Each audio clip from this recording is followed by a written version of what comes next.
All right, I was in the middle of humming a Christmas song. What can I tell you? Good morning, everybody. Welcome to my live stream. It's FU Friday as we wait for that sun to come up behind me. Hope everyone's doing all right. Hope you're going to have a good weekend. Let us know in the chat what bothered you this week. That would be greatly appreciated. Helps the show. All right. And with that, I filled up my coffee way too high today. First sip of the morning, bitches. And the first words of the day. We got a polar vortex happening today. Polar vortex. With that, you know what? I'm going to just put Tony P right on the screen. Tony, put that down, bro. It's too early. Are you awake and baking for real? Waking and baking every day of my life, baby. All right. What does your coffee mug say there, sir? Coffee makes me poop. All right. I got a boring Niagara Falls coffee mug. Niagara Falls, Frankie. Niagara Falls. Oh, ignore the Starbucks though. Starbucks makes a very good coffee mug, but I hate their coffee. So I disagree. I think I have a Starbucks coffee mug, and they went to shit in 2 weeks. Everything got scratched up and cracked. Oh, really? Yeah, man. I have to go through my coffee mugs. It's going to be a big deal. Which ones to throw away? I got 50 of them, and I'm like, we don't need all. We use me and my wife. That's it. I get it, bro. I got like 30 of them too. Yeah, and some have chips, and some's my favorite, and I can't throw it out. And right. So I'm gonna have to do that. Maybe I could give them away. I'll bring them to live at Gephardt, and we'll. You shouldn't give them away. You should auction them off, man. People auction them off. All right, make a few bucks. I like that. I like how you think. It's a polar vortex here in New York City. My God, I woke up. It's 21 degrees. Yeah, man. This is the coldest day in 10 months in New York City. Oh my God! I walked my dogs in this stuff. Oh really? Yeah. Wait, you already walked your dogs? I already walked my dogs, bro. They I'm up in the morning. They got to be walked. They're walked and fed and all that good stuff. Oh my God! No, my dog is still sleeping in, man. He sleeps in with the wife. I don't walk him until about 8:30 in the morning. No. If I left one of my dogs, she would sleep till noon. My dog would sleep forever. Yeah, but no. Let me teach you. Let me teach you.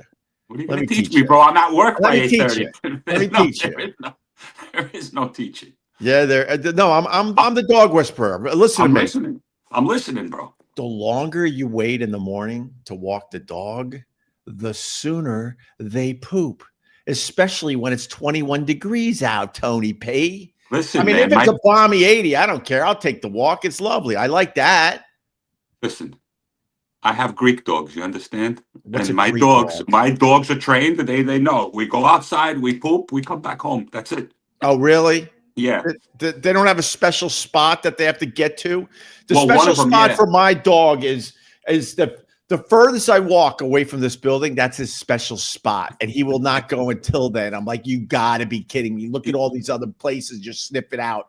Any one of these spots would be good. You don't like it.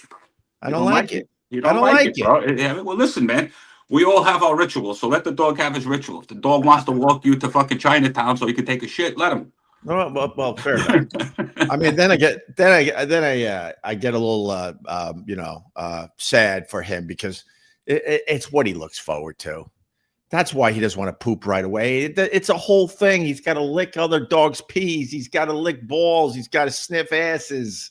I get it. Just let him be. He's got his whole routine. That's all he cares about. He'll never go to school. Yeah, but he has such a great life. Think about it. Think about your life. If you would the only thing you had to do was wake up, use the bathroom, sniff some stuff. Oh God, can you imagine if that was acceptable in society where you just get to sniff buttholes? I mean, come on. I'm not going around sniffing buttholes. We did that when we were like 5, man. I get it though. I wish I had a dog when I was single because I get it now.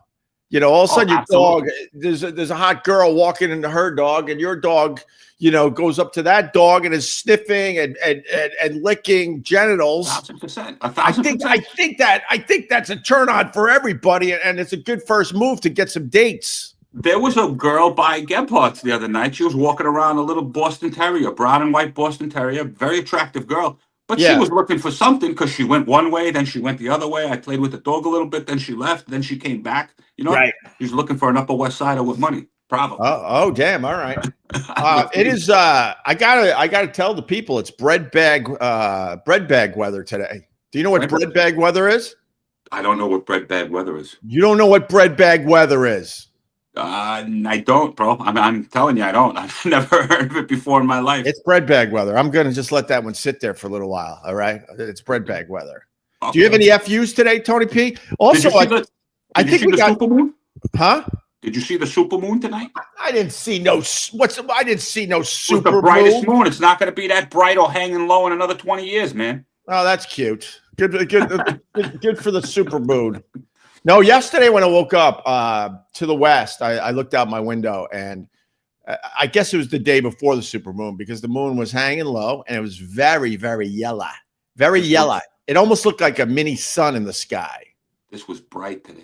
Like I said, I felt like it was daytime walking my dogs. It wasn't that. Yeah, it's gorgeous. Let's get Ron. Ron the waiter. Ron. Hi, Ron. You're late, Ron. I'm exactly on time. No, you're not. That's how I look at it. No, you can't look at it that way. You're 6 minutes late. 6 minutes late. I'm going to dock you 6 minutes pay. Are you growing a mustache, Ron? Oh, mustache. All right, here's the thing. Wait, hold on. I'm trying to do a little Fu Manchu. I don't know, dude. Let it go. Does it make me look like dirty? Do I look dirty? Yeah, well, you look dirty anyway. So I'm digging this. Wait a minute. Oh my God, you have one too. I have a full beard. He's just got a beard. No, you got to go Fu Manchu, Ron. 1,000%. 1,000%, bro. It'll work on you, brother. It'll work on you. And start honestly, wearing a bandana. Anything's gonna work on me. Look at this. No, not anything, Ron. Look at this punum. Look at this punum. That's Yiddish for face. Know why the Fu Manchu will work on you? You could turn into evil Ron. When Ben Stiller had to play evil in one of his terrible movies, he went with the Fu Manchu or the mustache, and now you're sitting there going, "Oh, this is evil Ben Stiller." Yeah, that's right. When he owned the gym, right? I don't know. I don't pay attention to the Ben Stiller movies. They're exhaustingly bad. Hey, Ron, do you know what bread bag weather is? Say it again. Bread bag weather. No. All right, you didn't grow up poor. All right, it's freezing out. So hold on a second. Let me get one thing. You'd go pick up the warm bread and put it in your coat when you walked back? No. Okay, well, sorry. No, bread bag weather is when you're. I didn't even guess. Well, you'll go. Oh, okay. You know, when you grew up as one of 7, 8, 9 kids, they don't have the money to get everybody winter gear. They didn't have the money. Plus, we had real winters back then. Oh, you stole it. We didn't know.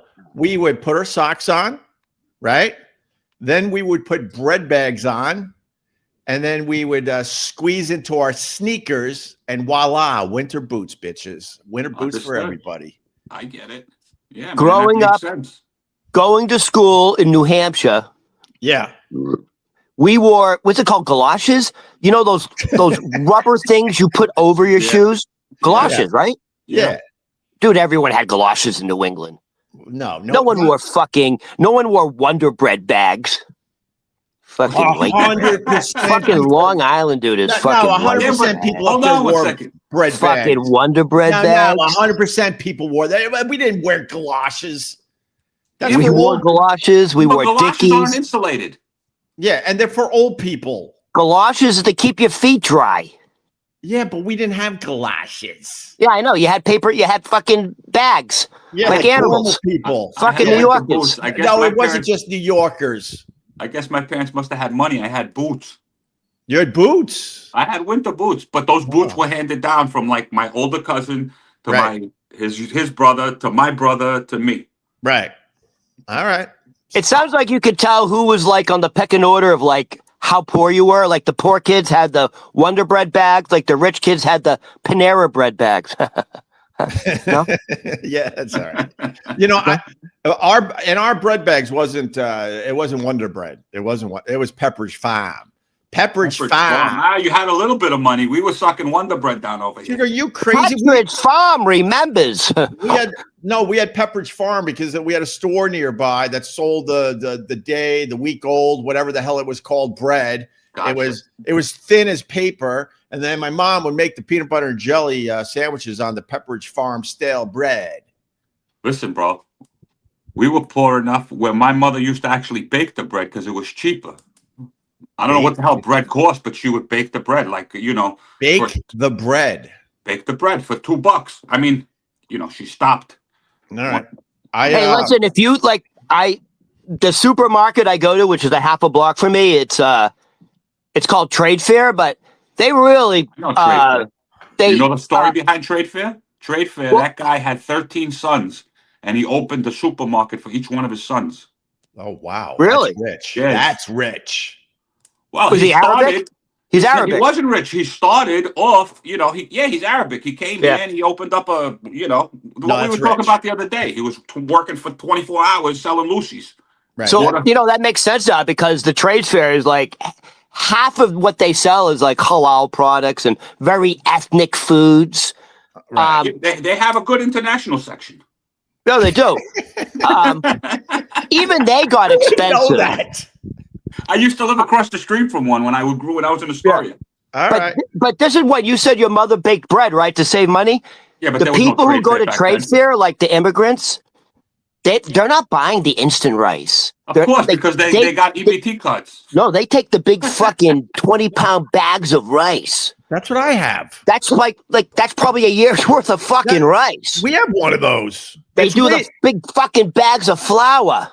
It's way better to make your own rice at home. But be 1,000%. careful. They're saying some of the rice is plastic. No, that is true. I don't know if it's true. You never seen the video of the guy chopping up the plastic rice? No. They in China and in Asia, they're adding little white plastic imitation rice to fill up the volume to save on money. Right.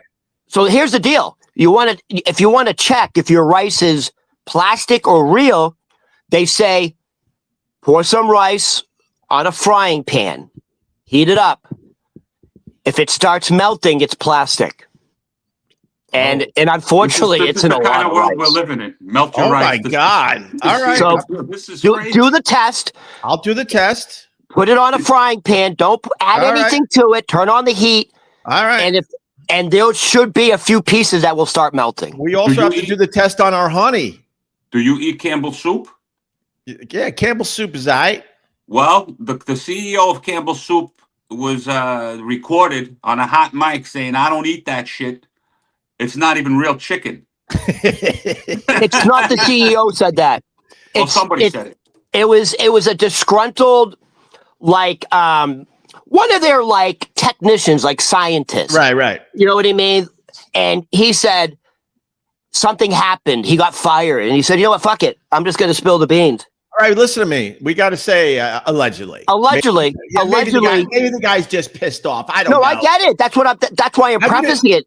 He's disgruntled. Yeah. Go ahead. I wouldn't be surprised, by the way. And also, Chris makes a very good point. Isn't rice cheaper than plastic?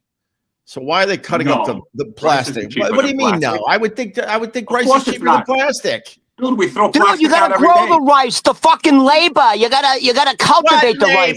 Plastic is everywhere. You can take some plastic out of your brain and make the rice. We have this is true, and it's crazy.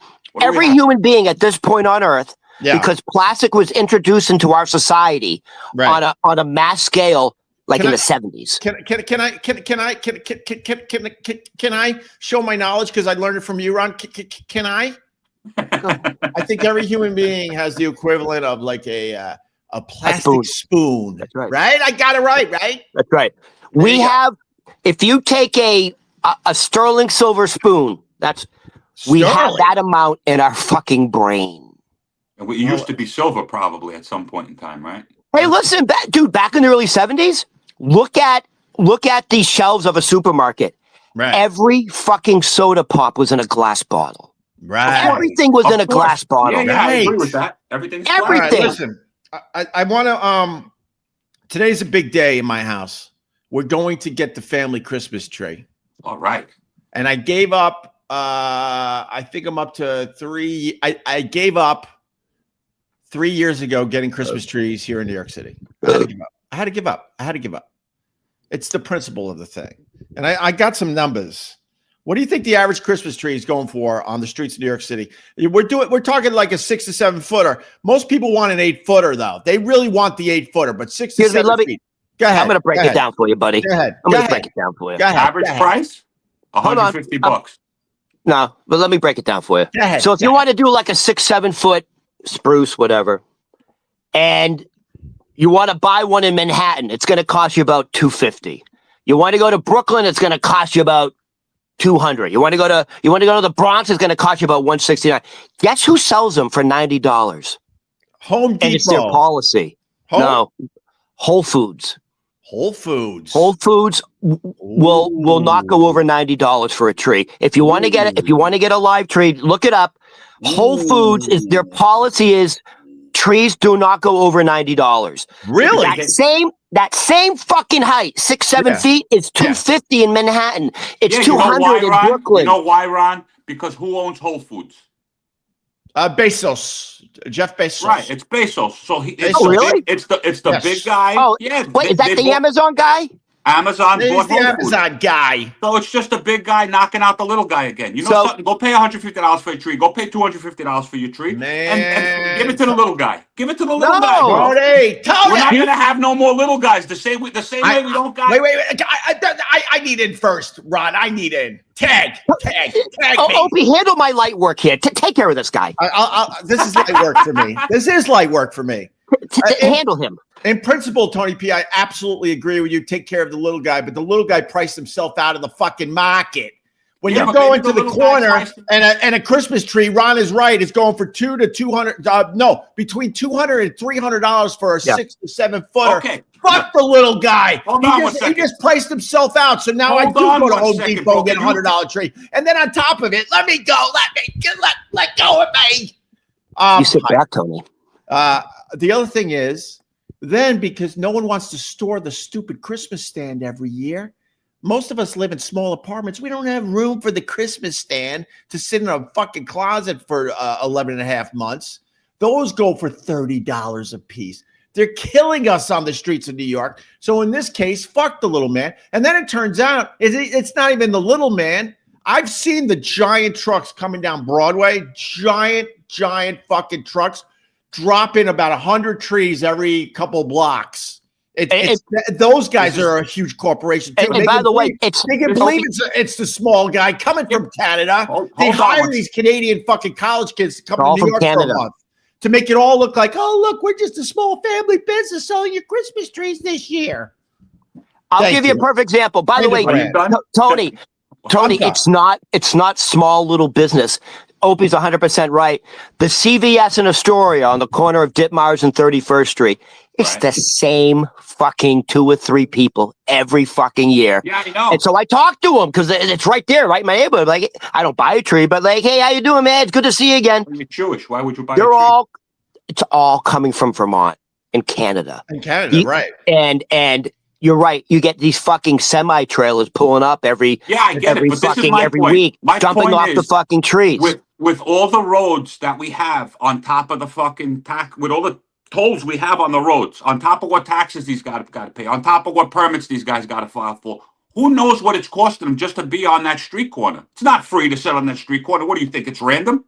No, I'm sure they have to sit on the street corner? No, they made a deal with the city. The city's getting their fucking greasy hands. But that's what I mean. It's mostly the city, I think, and the state. But my point, I can simplify this. This is not a small business situation. In general, I get it. I try to support small business over the giant corporations every chance I get. But this Christmas tree thing is not small business whatsoever. I've talked to a bunch of these guys. They live in a heated van for about a month, and they had the time of their lives. They got 2 guys. They rotate. The one guy goes out and gets fucked up in all the local bars on the Upper West Side. I've seen him at Gephardt's even. They all have that Canadian accent. They're bringing broads home to the heated van. They're telling the other guy, get the fuck out of the van. It's your turn. And then he goes in there and sleeps with some New York Betty. They have the life. But then I asked them, I'm like, they're basically making a very small salary and making a lot of money on tips. That's it. That's what's going on, man. Yeah, but they're young guys and they're banging girls, so it doesn't matter. It sounds like an amazing fucking job. Of course it does. But don't be fooled that this is a small business operation. And really fast. Hold on. This is my question then. Yeah. If all of those things were to go away, let's say everybody just starts buying their stuff from Whole Foods, and there's $90 trees, and at some point in time you're gonna be able to push a button. If you have enough money now, you just push a button, some guys come put up your tree and do all that stuff for you, right? You could do that now. So Christmas time, there's no longer, let's say, trees on the street. Is it really New York at Christmas time then? It's not New York. What are you doing? Hypotheticals now? Are you crazy? No, I'm not doing hypotheticals. It's not New York. It's not Christmas in New York if for an 8-foot tree you're spending over $300. What says Christmas in New York when your Christmas tree costs $300? Take away the trees. Take away the roasted chestnuts. Take away the horse-drawn. Take away the horse-drawn carriages. What do we got? Hanukkah. No one. And I mean, fucking Tony, the first time you fucking made sense. Let's get rid of this fucking pagan Christmas thing, and let's go fucking full in with Hanukkah. Let's fucking make Mandani crazy. I lost Ron. No one likes chestnuts, by the way. No one. No, I've never seen anyone buy the stupid chestnuts. My father used to buy those chestnuts, man. He used to make us eat them. They smell delicious. Yeah, you hear what you just said? Shit. You hear what you just said? He used to make us eat them. Yeah, bro. Well, so just to give context, that's the problem with this world. Everybody's doing what they want to do. Nobody's being made to do anything anymore. Maybe we need to be made to do stuff. Tony's on a rant today. Tony, let me tell you this much. So, in principle, I do agree with you that the big corporations are wiping out all the little guys, and I don't like that at all. Okay, but I have noticed that this Christmas tree on the side streets is bullshit. That's a huge corporation too. So listen to me. No, I got you. Listen, I own a fake tree. I take my daughter. It's me and my daughter's thing. I take my daughter out of school an hour early.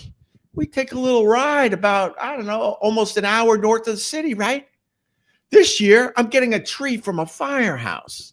That's small business right there because all the money is going to help the firehouse. Yeah, and they're not going to hammer me for $300. I think with a decent tip, I leave with a tree today for $100. Hey, Tony.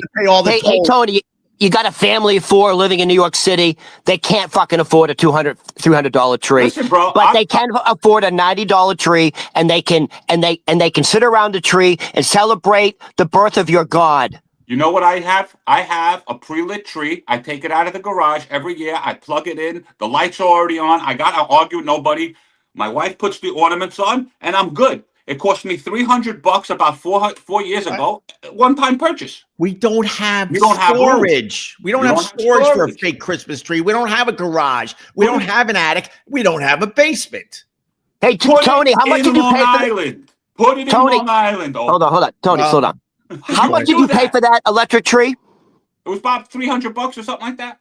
Right. Hey, your buddy Donald Trump, who you fucking love, because of the tariffs, you're now about $500. They're about $500 because every fucking tree comes from China and Asia, and there's a 30 to 50% tariff. Now electric trees are $500. Thank you, Donald Trump. All right, it's not Donald Trump, bro. It's not Donald Trump. All right, yeah, Donald Trump's God. Yeah, you're. Can I say one more thing about the Christmas trees? When I first moved to New York City, they never, ever put up the Christmas trees before Thanksgiving. Now they do it a week before. Oh yeah. 2 weeks before. Oh yeah, they're trying to make their money. It used to be, it was like clockwork. The day after Thanksgiving, the fucking stands would go up. Now it's 2 weeks earlier. And here's another sign that it's not working anymore. I know these trees are purposely grown for Christmas. I'm not stupid. You see the mountains that are just filled with Christmas trees, but my point is like. Day after Christmas, you see all the fucking trees that they did not sell that they just now have to fucking put through a wood chipper. It's a lot. When I first moved to New York, a lot of these tree areas, whatever, they sold out. They sold out, but not anymore. They're left with a lot of trees. A lot of trees. All right. Well, they chop it up, turn it to mulch, and sell it to you at home. Yeah, I understand that, but my point is, you're out of your mind paying over $300 for an 8-foot fucking tree. That's crazy. You can't afford it. What the fuck? You want to choose a tree, or you want to choose to pay your fucking car insurance? Well, come on. It leads into, guess what city is the most stressed out city in the world? New York City. Of course. The list came out. We beat cities that you would be scared to walk around in. Detroit. We beat cities where bombs are going off. You understand? Yes. Hold on. Detroit. How about Compton, California?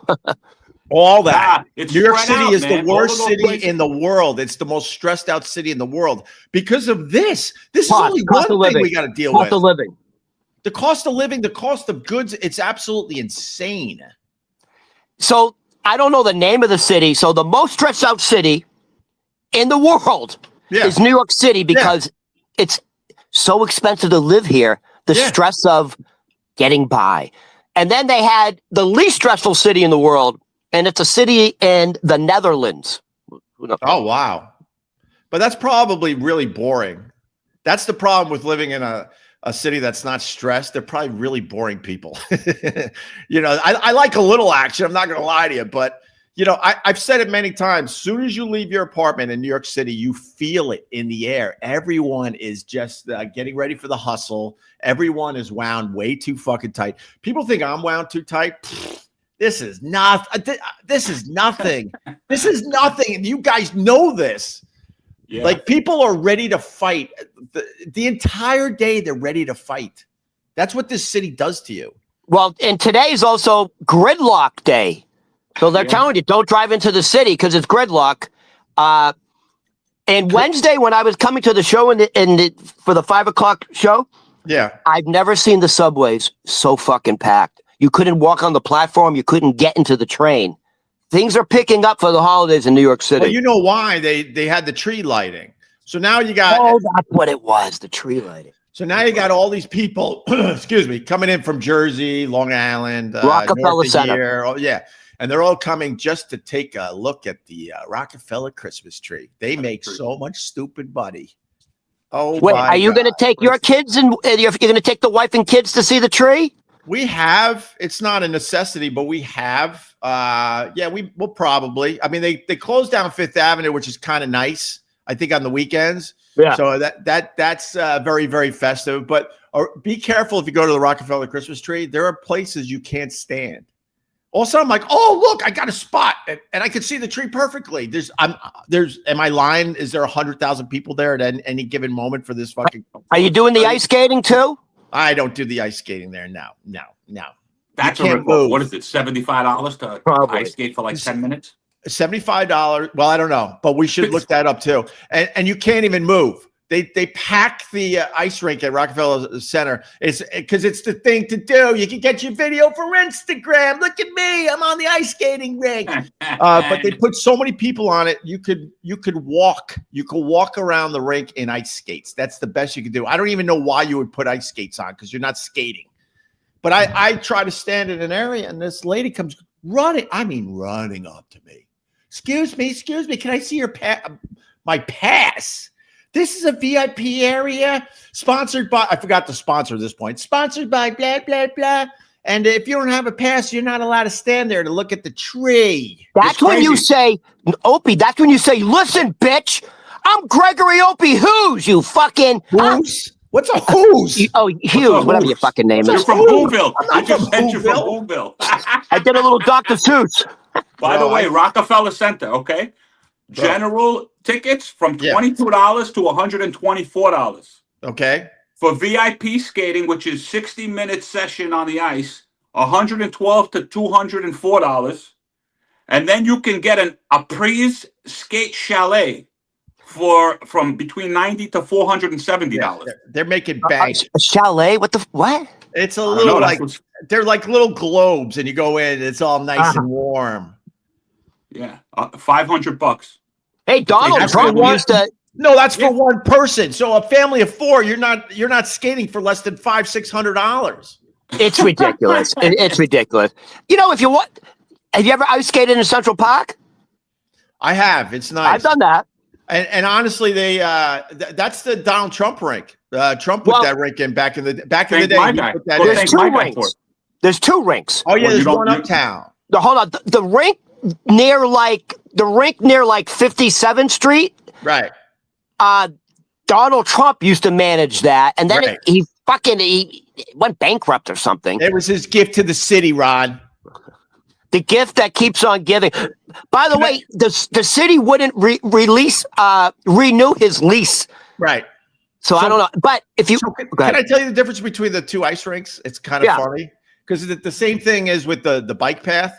So if you the ice rink near 57th Street, oh my God, that ice is just smooth as could be. I mean, smooth.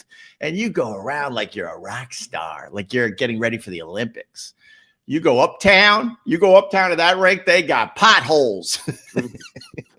Yeah, but the one uptown is massive. It's the entire. They freeze the Olympic pool. Right.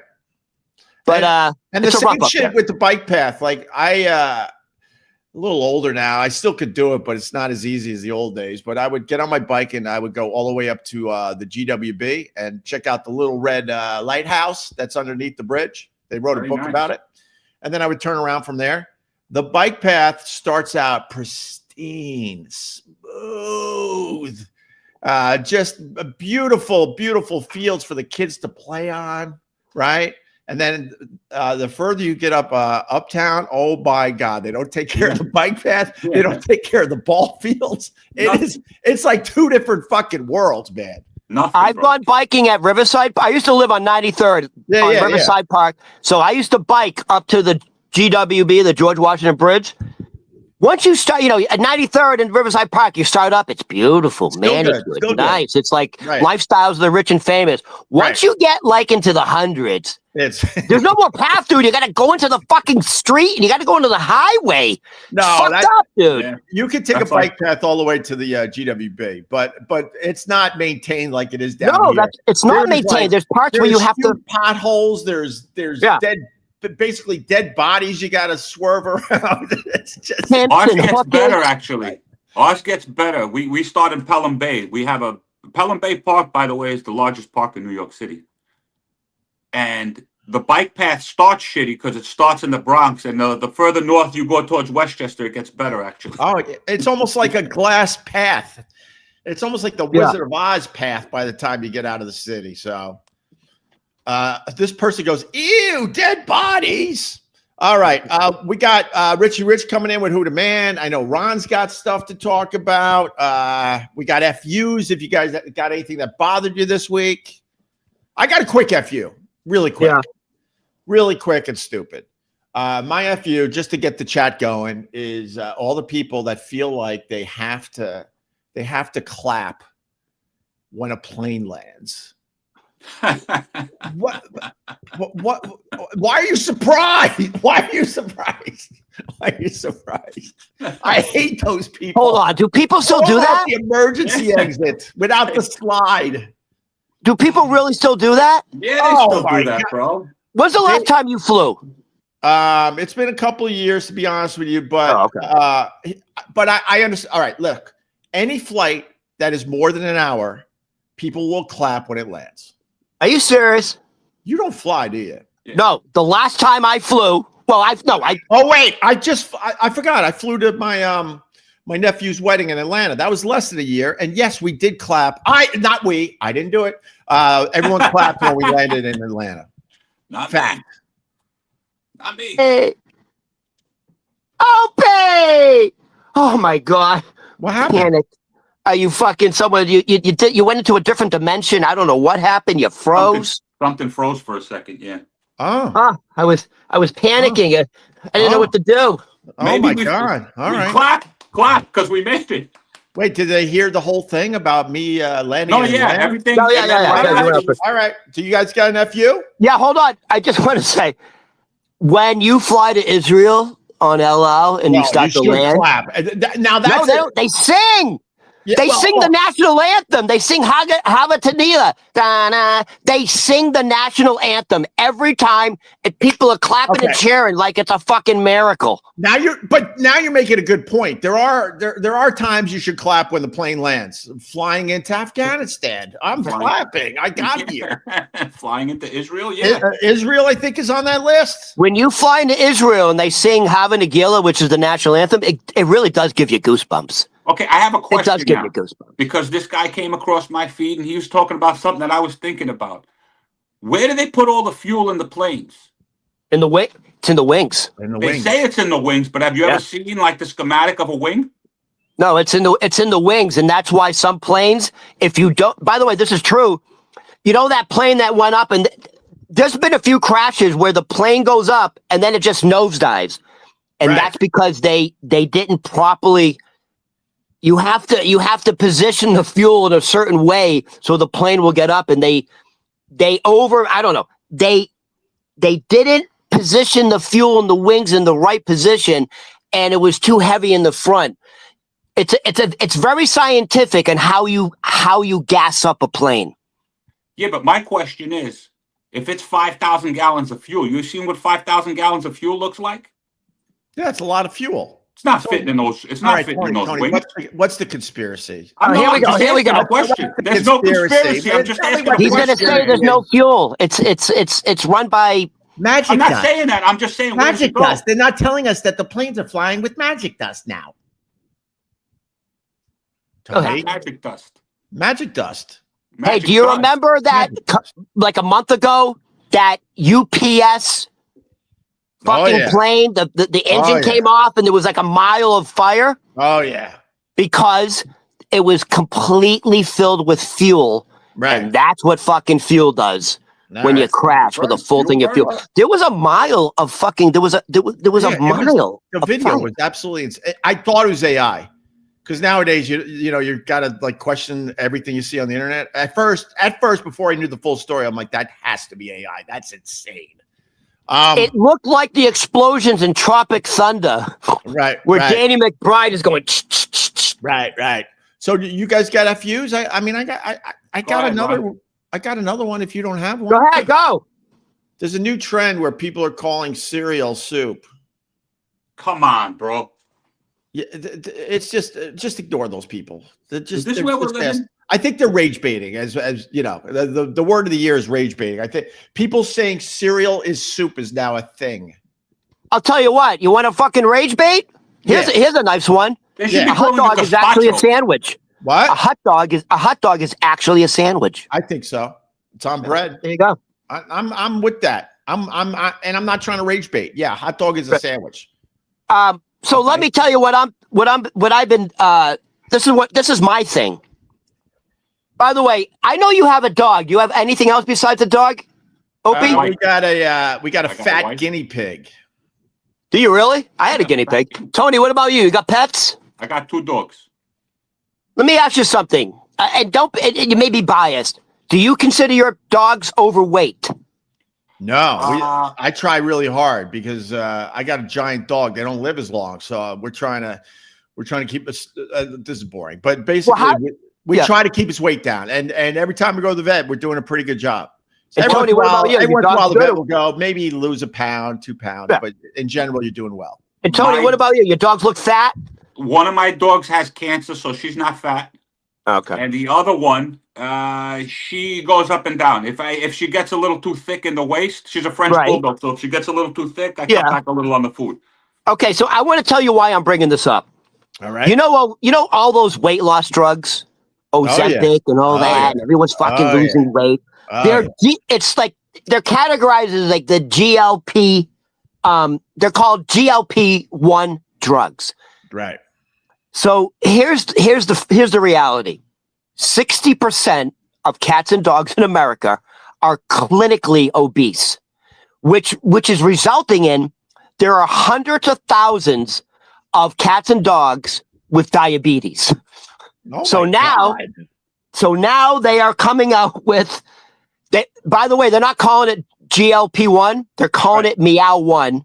They're coming out with Ozempic for cats. Seriously. it's you insert it, and she's insane, bro. it's a real fucking thing. They're going to do a 2-year trial. They're going to get FDA approval, and then they're going to move it over to dogs. That's insane, and they're going to put an implant in the where cat. We've come in society. Instead of saying, just feed your dogs less, or instead of giving people a course to say this is how you should treat an animal. Here, just give the dogs Ozempic. Let's sell you some more shit. Here's as a dog owner, my dog is stubborn. He knows where the good stuff's coming from. The grease from making hamburgers or the cutting off the fat off a steak. He waits for those days. We don't do that every day, obviously. But as soon as you start doing that with your dog, that's all he wants to eat. He don't know. He doesn't give a shit about his health. So there are times as a dog owner, you have to give him a dry bowl of fucking dog food and let it sit there. He'll eventually eat it. He'll eventually, yeah. You start feeling bad because he's not eating, but you're like, you can't feed him the garbage every day. Correct. They had this news segment on like Good Morning America, and then Will Reeves, Christopher Reeves' son, who's on the show, goes, right. I have a follow-up question. Why don't you just stop?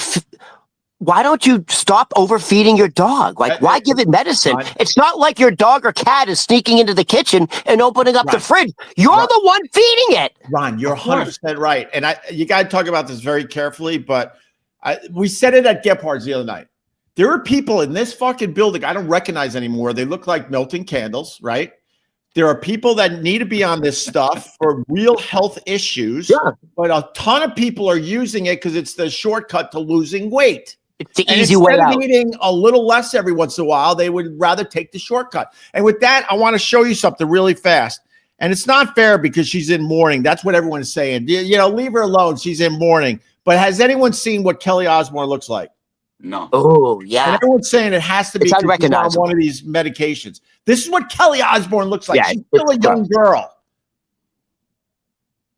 Yeah, it's unrecognizable. Like, Jesus Christ, it looks like Ozzy with the glasses. Like she looks like Ozzy. He looks like her father now. Yeah. That looks insanely unhealthy. But be careful. Looks like a ghost. Be careful, because if you say anything online about that video, leave her alone. She just lost her daddy. I lost my mom. I'm not looking like a skeleton. Not yet. But seriously, man. Yeah. Everyone's saying that has to be one of these drugs. We don't know for sure, so we got to be careful, obviously. But why would you do that to yourself? But you know what's funny? It's like, why do you think that looks better than being a little chubby? It doesn't. But it's funny, like humans are taking Ozempic because they can't control their own diet. No, they're lazy. They now can't control the diet of their dogs. They don't have the impulse power to say no to the, your dog or your cat, meow, or I'm hungry, the puppy, you feed it. But listen, we got to be, once again, really careful. There are people, everyone knows someone in their life that really, truly needs something like this for serious health issues. Health reasons, diabetes, for Christ's sakes. But it's become the trendy thing to do instead of like, dude, I suffer to try to keep my weight down. I suffer to try to lose 10 pounds every year. I lose it, I gain it back. And then you see these people doing literally nothing and losing all that. It's like, what the F, bro? I don't know. Hey, Tony, I just got to make a comment. I don't know why, but from the forehead up, dude, I keep seeing Pee Wee Herman. What's going on, bro? It's the light, man. It's the light. I know.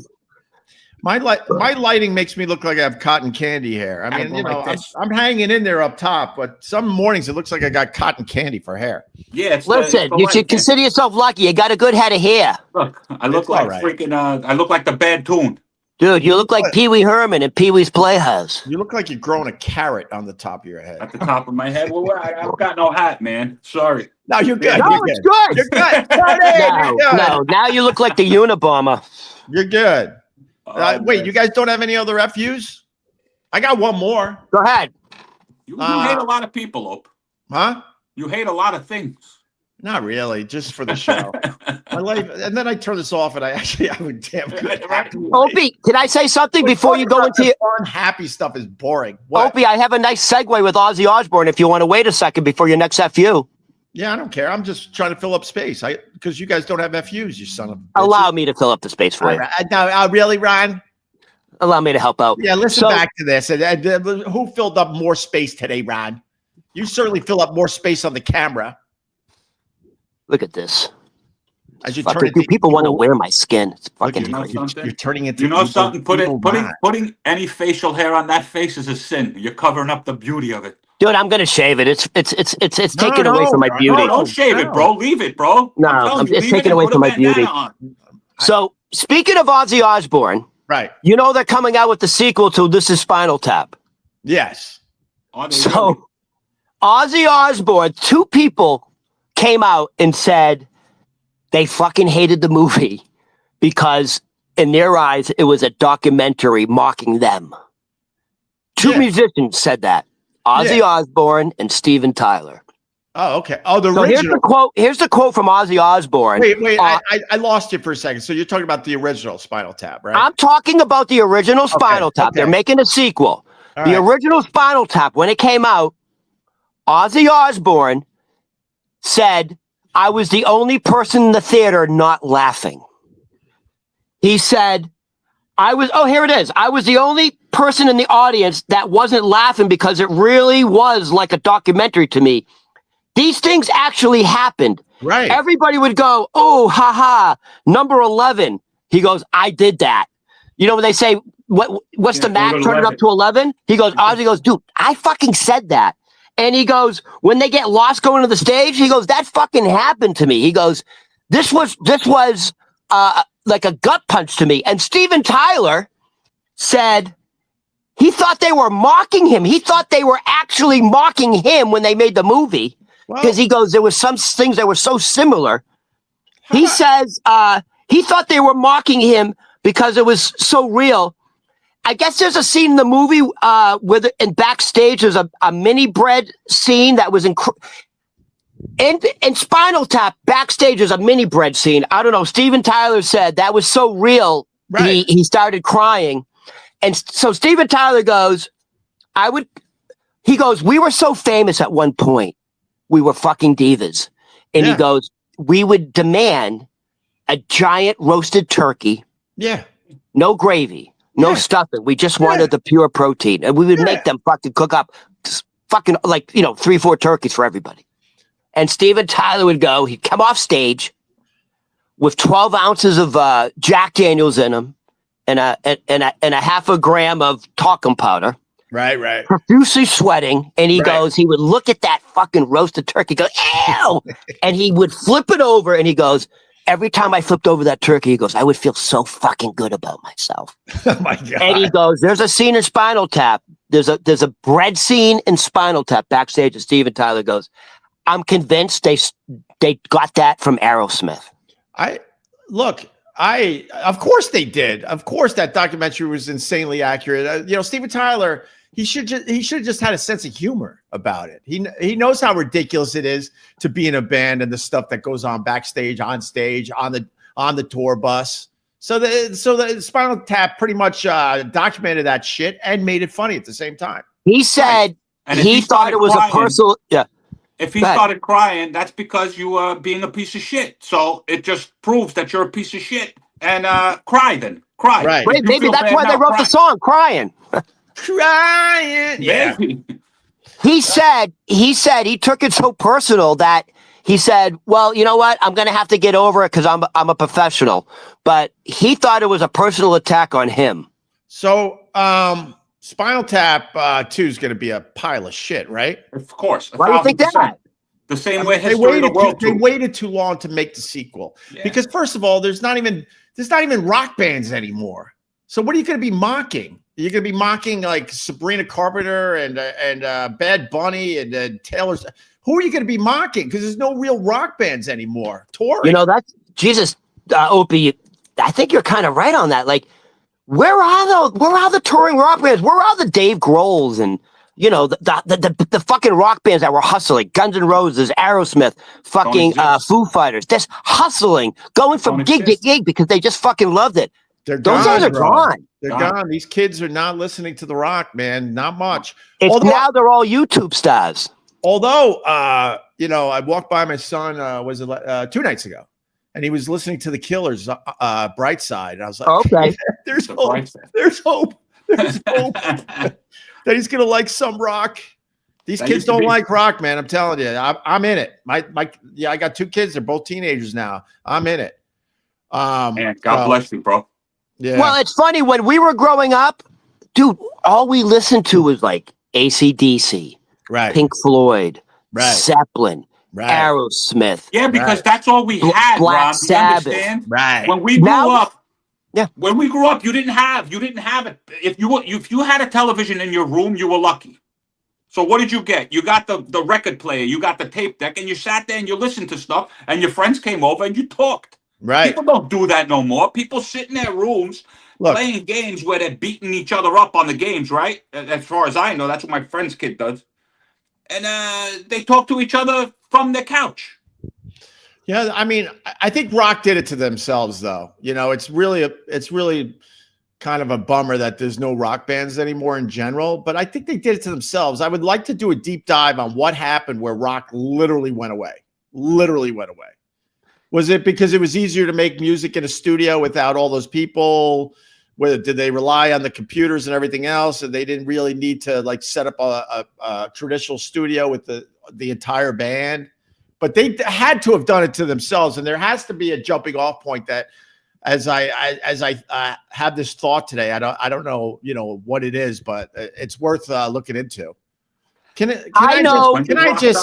Dude, you could say this 100 times. Will you please stop? We're not here for the nonsense. Jim Norton said that you made Ozzy sit outside and annoyed him. I never did that. All right, so I addressed your stupid question. So can you move on? This guy literally made 20 accounts to say this today.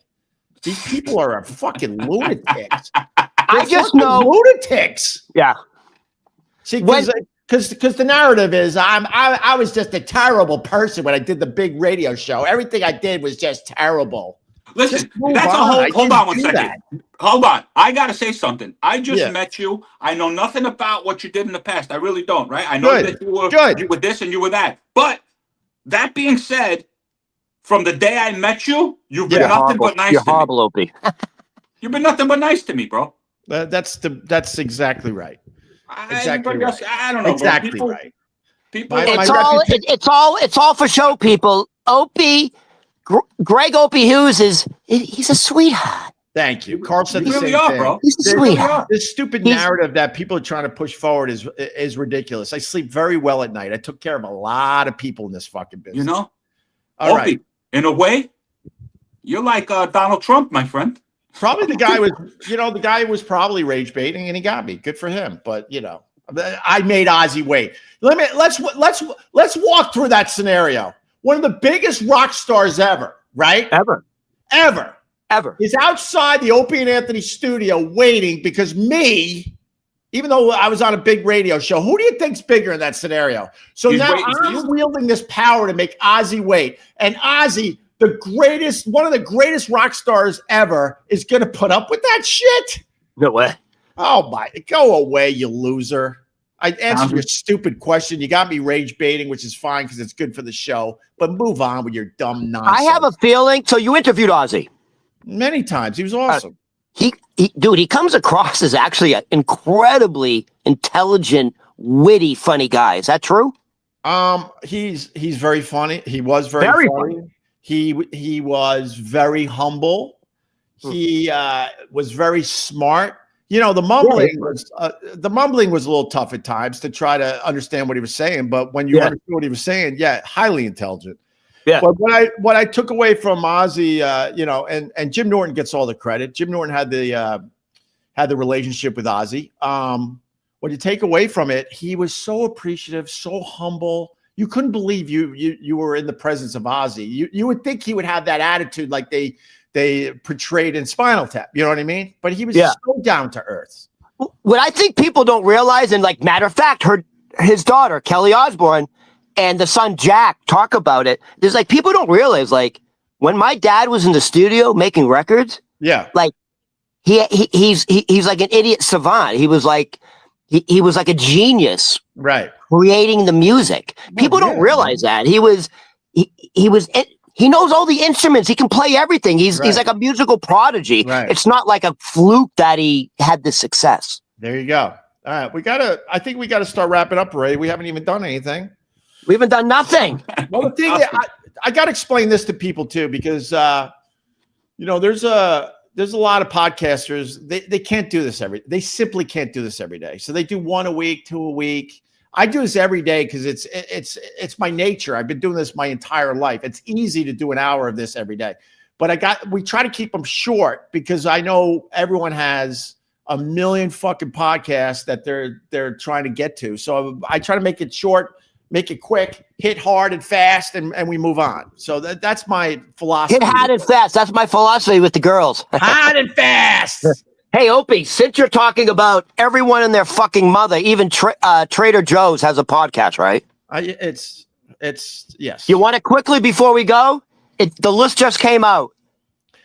The top 10 podcasters of the year 2025. Dude, I didn't see us. No. Man. I didn't see us, Opie. Maybe next year. You want to go through the list quickly?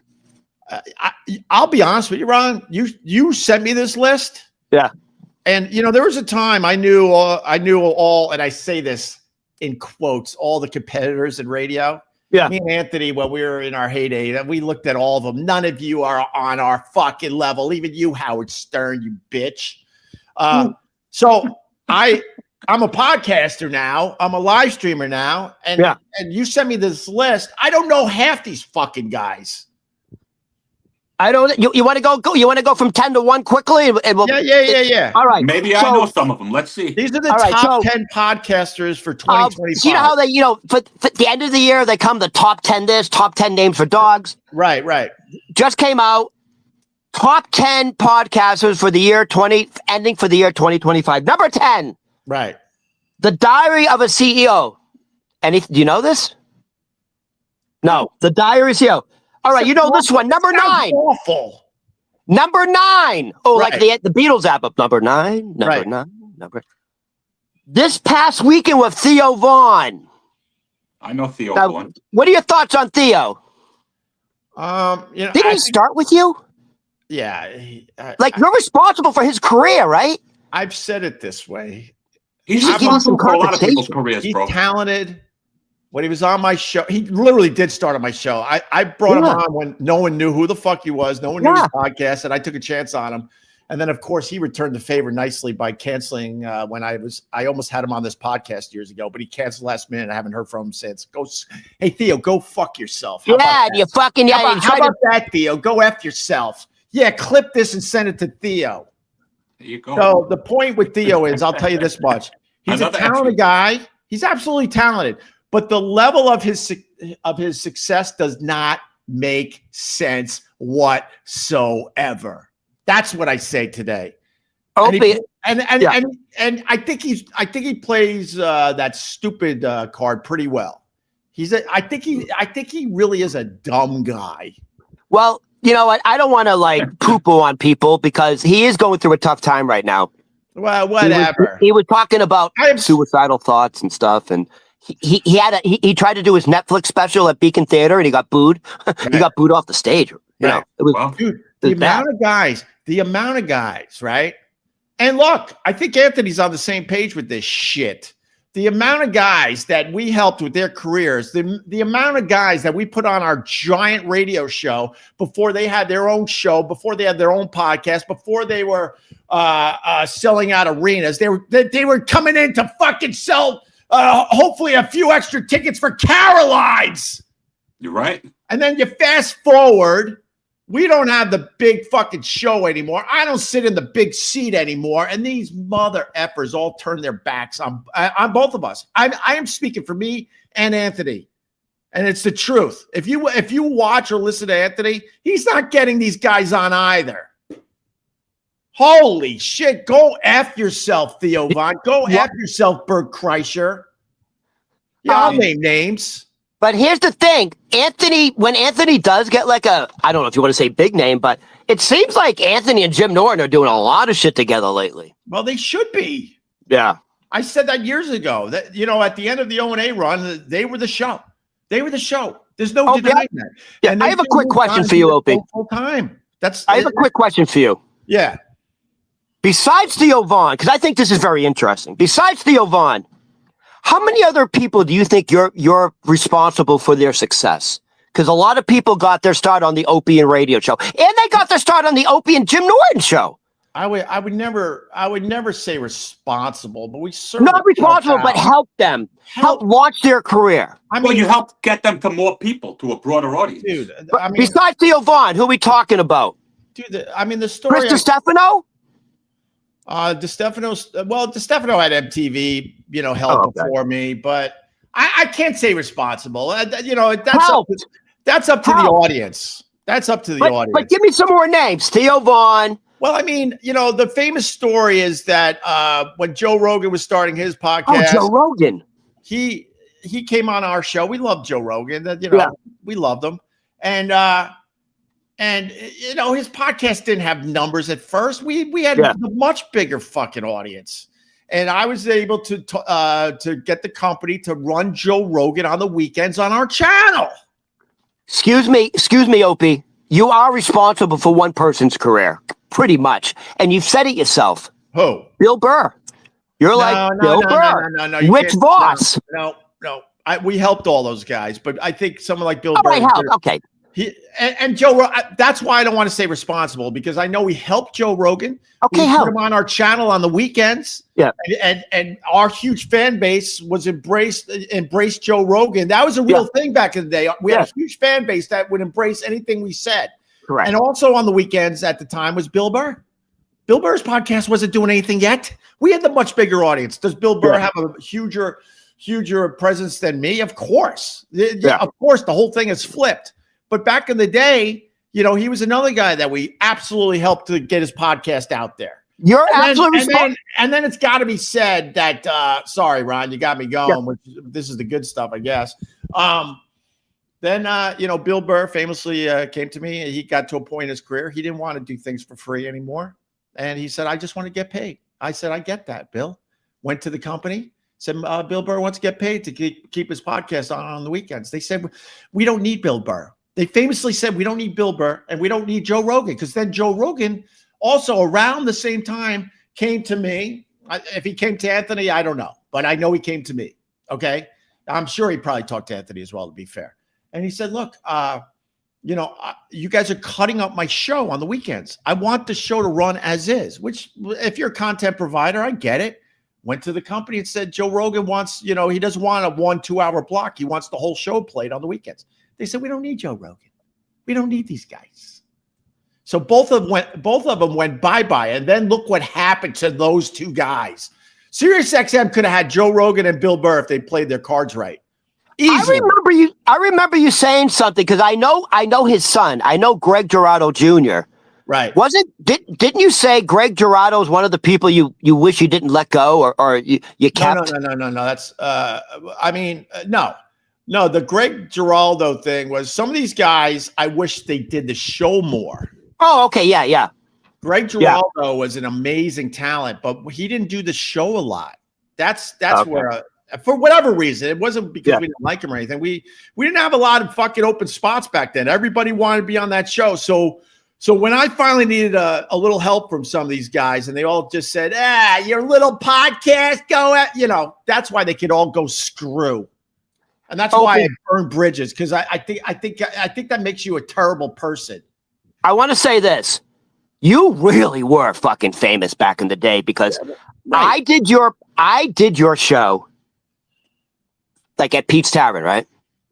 Well, it was a pop-up. The first time. Sure. Yeah, it was a pop-up. And I remember you. Oh, and then I did it again later. I did it at Gephardt's. And I remember you saying to me, and you said to me both times, hey, be ready. You're going to get a massive jump in views and likes. Right. When we did Pete's Tavern, and then we did Gephardt's before COVID, right? Yeah, it was, And you said connected around then, yes. Yeah, and you warned me. He's like, hey, just be ready. You're going to get a massive jump. Dude, I got 30,000 likes after doing your show. Yeah, that's how famous you were. And I'm not in that world anymore. I got 30,000 likes. No one knew who I was. Yeah, that's what pisses me off, because these guys would come through that studio door, and by the time they left the studio, they had sold out shows wherever they were. Name recognition. Dude, no one knows who the fuck I was. I had 31,000 likes after doing your show. Because I killed. I mean, Look, Bert Kreischer, a talented guy, deserves what he has, right? Yeah. But he wasn't big when he was coming on the Opie Anthony show. He even said he was a fucking fan of our show, right? Yeah. So I finally need a little help. I'm starting the podcast. I got my dick kicked in by Sirius XM. I need help now, you fuckers. Yeah. And I wrote Bert too. Hey, Bert, can you do my podcast once? It'll mean a lot to me. I kind of need the help, right? Nobody writes back. I'll always be a fan. What the fuck? In other words, no. I'll always be a fan. What the fuck does that mean? Wow. Just say no. I'm not doing your little He means go fucking fuck yourself, podcast. Opie. What? He's saying go fuck yourself in a nice way. 100%. Yeah. Go fuck yourself. I should have said that back in the day when these guys were trying to get real traction. Yeah, Back in the day, did he still have that belly? He was always fat. Yeah. Yeah, So but he you was know always. something? It's a good thing you didn't fucking say anything to those people back in the day. You did what you did because you're a good guy, bro. And that's the bottom line. Right. I do remember you saying you had a big fucking part in Rich Voss's success. Ah, Rich Voss. I mean, Rich. What happened? What's wrong with that Hey, guy? Rich, who do you think you would have been if you were never on the Opie and Anthony show? Maybe I'd be some kind of guy who's always selling, stuff on the side. I'd be selling Christmas trees, maybe. Whatever. I Good for don't him. know. I got to go now. I'm mad. Now you're mad. Now you got this guy mad. Now he's got to go walk. No, his I'm dog. not. I'll be honest with you. I'll turn this off within 10 minutes. I'll forget I said half this shit. 1,000%, bro. I'm with you. All right, listen. For real, I got to go. Tony P comedy. No, Tony P. No, Tony, your whole name, right? Tony Papa No, Dog. it's Tony P. Comedy. That's it. Well, on Facebook, it's Tony Papa Dog for some reason. But right. Tony P Comedy on Right. other Right. Go with platforms. Tony P. Will you? Papa Dog it's too ethnic. I feel like ICE is gonna get you. There you go. And by the way, there's plenty of other guys that did the exact same shit, and they did it to Anthony too. You don't see a lot of the old guys on either one of our shows. Speaking of Anthony, let me finish with this because the last time Anthony and Jim Norton were on Skankfest, Anthony said, "Can't fucking Opie just fucking suck it up, tuck his dick in between his legs, and let's get back to business." He goes, Opie and Anthony, if we come back, would be serious fucking money. No. Would it be serious money if you guys got back together, or is that just bullshit? No, 100%. There's nostalgia. There's nostalgia at this point, but I have Sorta no like- desire. He just said way too much, crap about. You got to me. stick with your scruples, man. You can't give in. I mean, like, what do you want to do a show with a guy who He has said. overtly is racist? Well, I mean, let me. You ever see his fucking Twitter account, the X account? Dude, it's bad. Let me. Anthony's X account. He doesn't mince words when it comes to African Americans. Well, yeah, I don't really want to be in that world to begin with, but it's more about You have children. You have to set an It's more example. about all the garbage he has said since the show ended. Look, we both took shots, but to this day he hasn't stopped. He hasn't stopped. By the way, I just want to say, I would just walk in a room like, "Hey, how are you, pal?" No, I just want to know, Anthony's doing some psychological shit with me. Because he's like, "Hey, I fucking love what you're doing," blah blah blah. Right. He's fucking laying it thick on me. Yeah, he's Dude, I think you're great, blah blah blah. Watch out for this Ron Berman. He's more intelligent than you believe. He's a manipulator. Trust me. Yeah. He knows how to He's trying to get on my good side. I know. And the fact is, I have a good side, Ron. I think we got a little nice thing going on, and every time there's a nice little thing going on, these people come out of the fucking woodwork to try to destroy it. I'm not stupid. Hey, look what they did to Chris Ferretti. Fucking ruined that guy. Jesus Christ. Is that what happened? Gee, to how Chris? can you have such thin skin as a comic? Is that what happened? They got to Chris, and that's why he goes. He said it was too much for him. Anthony and that fucking podcast, he goes, it crushed him. They said it crushed his soul, the negative comments. You fucking suck it up, you fucking How about you? How about you just don't read that shit? I'm aware of this terrible stuff out there. I avoid all of it. I honestly lost Twitter to the point I don't go on there anymore. I literally go on Twitter to go, hey, I got a new podcast out. Hey, here, check out this clip. You just gotta. I lost Twitter, so why would I go there and read terrible shit about myself? This is what people don't realize. This is what Chris Reddy doesn't realize. The more they come after you, it means it's working. It's because you're doing something right. They don't come after losers. They don't come after people who aren't making waves. If they come after you and attack you, that's a good sign. Of course, I love it. I cherish it. I love it when they come after me. Listen to me. I know it's working. The numbers are moving. Today we had 39 people check this out. Usually we have about 20. We're on to something, Ron. So the last time I really spoke to Chris Ferretti, he's like, yeah, dude, I can't do it. He's like, they came at me so hard. My soul was crushed. Oh, God. My soul was crushed. Bro, Jesus Christ. Then you're in the wrong business. I also think his soul was crushed when I gave him that lap dance. And he said he could feel his. All right, Ron. I got to go. I had a lady tell me the other day, get the fuck off stage. Literally in the middle of my set, she said, get the fuck off stage. Well, she was doing everybody a favor, Tony. That woman has a lot of sense. Yeah, that woman is a goddess. That's why you keep booking me, Ron. Get the fuck off stage, yeah. You know who I'm proudest of today? Myself. You want to know why? Oh, why?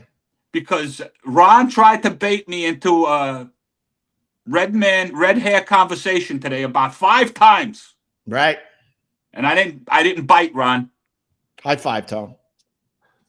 Oh, good for you, Tony. High five.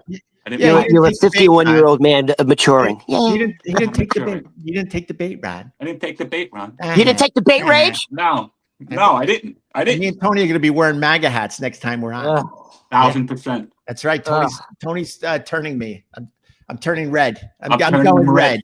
Now they have the hat. They have the red hats. MAGA for Mandani. I know. Mandani.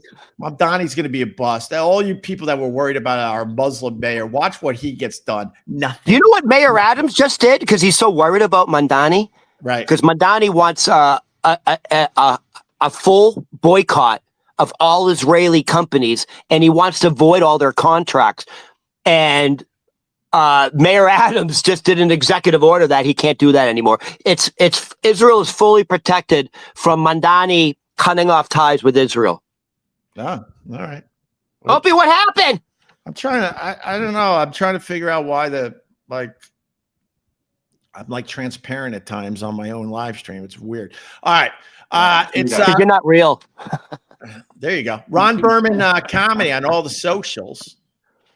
Listen, because 40 years ago, almost today, there was an incident at my high school, but I don't want to talk about it later because it happened now. You want to quickly go into it or no? I gotta go. I had to go 20 minutes ago. I know. You got to go make smoothies for the kids. Got to make smoothies, and I got to get ready. I'm gonna go get a Christmas tree north of the city today and save no less than $200. Dude, go to what is Walmart? It's a thing. We go to the diner. There's a diner where they have the milkshakes with the piece of cake sticking out of it, so all the kids can fucking Instagram the shit out of it. But me and my daughter, we actually eat the shit. I think I know where you're going. We don't just order and take our Instagram picture and throw it in the garbage. Are you going to Connecticut? No, we're going over the river and north a bit. All right.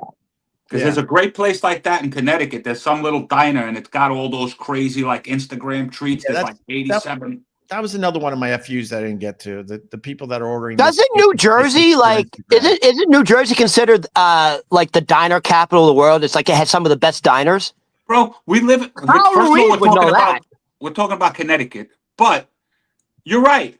I'll take your FU. People are eating all of this crazy shit, and then they want to shoot themselves up with Ozempic. There you go. Look how we brought it all around. It's insane. But I'm gonna defend some of these people. Absolutely need it. I get it. No, if you need it, then there's a whole ton of people that are just taking the shortcut, and you look like a melting candle. Correct. Can I say one thing? The bottom line is, God. The bottom line is there wasn't a boom in that. People didn't just everybody got diabetes. It's not the people that need it that have Right. raised the prices to what the hell it is. And Right. by the way, my guy's the one who regulated those prices, isn't he? There you go. All right, listen, I gotta go. Just quickly. No, I'm Those not getting drugs- into the Trump shit. No, Yeah. no, there's no Trump. No, I'm no. baiting him now. Ozempic and all those drugs, they weren't made for weight loss. It was a side effect that went, it was made strictly for diabetes. Yeah. It was type 2 diabetes. Right. It was a diabetes medicine. And then, whoa. Right. And it's The still is side a of- diabetes medicine. it And you wasn't wanna a hear weight the loss sick part medicine. about it? The sick part about it is my cousin has diabetes, and because it's so expensive, he can't afford it because he doesn't have medical insurance. There you go. So all the people He doesn't like have that wanna- medical insurance. Well, I hope this administration can fix. Oh my God, let's go. They don't want. Look. There's another FU. Look, he's gonna That's give a it again. huge effort, and I'm going to tell you why.